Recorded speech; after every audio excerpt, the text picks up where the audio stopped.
March 2024-25 অর্থ বছরের budget ঘোষণা করা হবে। সেই বাজেটের বিস্তারিত তথ্য জানাতে কারওয়ান বাজার নিউজ সেন্টার থেকে এই মুহূর্তে যুক্ত হচ্ছেন সহকর্মী সুশান্ত সিনহা। সুশান্ত, এবারের বাজেটে কোন কোন বিষয়ে গুরুত্ব দেওয়া হচ্ছে? সাধারণ জনগণকে স্বস্তি দিতে কি কি থাকছে, আর বিগত কয়েক বছরের সাথে তুলনা করলে এবারের বাজেটের নতুনত্ব কি? প্রথমেই বলে রাখা ভালো, এবারের বাজেটটা আসলে খুব স্বস্তিদায়ক যে বাজেট হচ্ছে সেটা বলার কোনো সুযোগ নেই। কারণ হচ্ছে প্রথম কথা, এবার আইএমএফ অর্থাৎ যে বাংলাদেশ যে লোন নিয়েছে আইএমএফ এর কাছ থেকে, আন্তর্জাতিক মুদ্রা তহবিলের কাছ থেকে $4.5 বিলিয়ন, তার জন্য অনেকগুলো সংস্কার করতে হয়েছে। সেই সংস্কারের জন্য অনেকগুলো খাতে আমাদের করের যে ছাড় দেওয়া ছিল সেই সমস্ত ছাড়ই কিন্তু আমাদের তুলে দিতে হচ্ছে।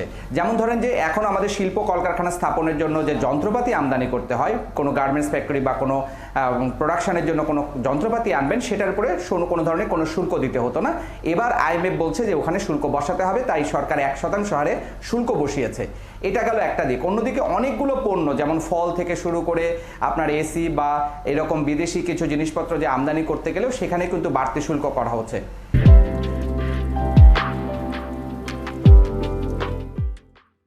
হ্যাঁ, সব কিছু মিলে যেটা হচ্ছে যে এই বাজেটে নতুন করে খুব একটা স্বস্তি মেলার কোনো সুযোগ নেই। আর যেটি হবে সেটি হচ্ছে আপনাকে বেশ কিছু জায়গায় খরচ বাড়ার যে সংখ্যা সেটি অর্থমন্ত্রী ইতিমধ্যে করে দিয়েছেন। যেমন মোবাইল ফোনে কথা বলা বা ইন্টারনেট ব্যবহার করার ক্ষেত্রে এটার খরচটা বাড়বে। সিমের দাম যেটা 200 টাকা দিতে হয় কোম্পানিগুলোকে, সরকারকে স্পেসিফিক ডিউটি, সেটা আবার বাড়িয়ে 300 টাকা করা হচ্ছে। অনেকগুলো পণ্য আমদানিতে যেখানে শুল্ক 10%, ভ্যাট ছিল 10%, সেটাকে বাড়িয়ে 15% করা হচ্ছে। হ্যাঁ, এর বাইরে সুখবর কি নেই? সুখবর আছে, কিন্তু সেই পরিমাণটা অনেক কম। দিন শেষে সাধারণ মানুষের যে আগ্রহের জায়গাটা থাকে যে জিনিসপত্রের দাম কতটা বাড়বে কতটা কমবে, এই বিশ্লেষণে গেলে সরকার বলছে যে আগামী অর্থ বছরে তারা মূল্যস্ফীতি এখন যেটা প্রায় 10%, সেটাকে তারা কমিয়ে 6.5% রাখতে চায়। কিন্তু এটা আসলে কতটুকু বাস্তবসম্মত সেটা নিয়ে প্রশ্ন আছে। তার চেয়েও বড় যে প্রশ্নটি সাধারণ মানুষের জন্য যেটা অস্বস্তির, যেটা সরকারের জন্য একটা বড় ধরনের অস্বস্তির, সেটি হচ্ছে যে এই বাজেটে সরকার যে পরিকল্পনা করছে 7,97,000 কোটি টাকা, এর মধ্যে রাজস্ব আদায়ের পরিকল্পনাই হচ্ছে 5,41,000 কোটি টাকা। তার মানে 2,56,000 কোটি টাকা কিন্তু সরকারের হাতে নেই, কিন্তু সরকার টাকাটা খরচ করবে।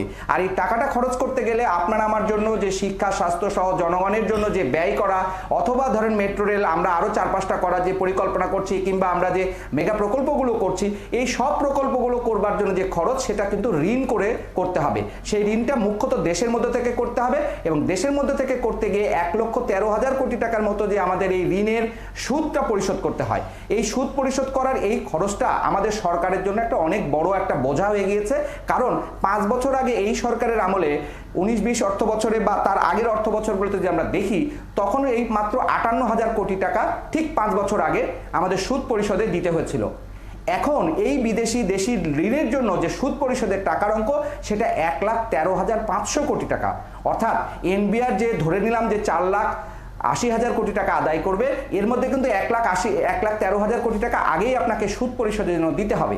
ফলে নতুন অর্থমন্ত্রীর বা নতুন আওয়ামী লীগ টানা সরকারের যে টানা আওয়ামী লীগের যে 4র্থ মেয়াদের প্রথম বাজেট, এই বাজেটে কিন্তু চ্যালেঞ্জ যেটি, সেটি হচ্ছে চ্যালেঞ্জ। আসলে বরাবরের মতো সুশান্ত চ্যালেঞ্জ আসলে থাকছেই, এবং যেটা আসলে বলছিলেন এবারের বাজেটও আসলে সাধারণ মানুষদের জন্য স্বস্তির চেয়ে অস্বস্তি বেশি থাকছে। সুশান্ত, অসংখ্য ধন্যবাদ এতক্ষণ আমাদের সাথে যুক্ত হওয়ার জন্য। দর্শক, 2024-25 অর্থ বছরের বাজেট ঘোষণা আছে, নিয়ে বিস্তারিত জানাচ্ছিলেন সহকর্মী সুশান্ত সিনহা।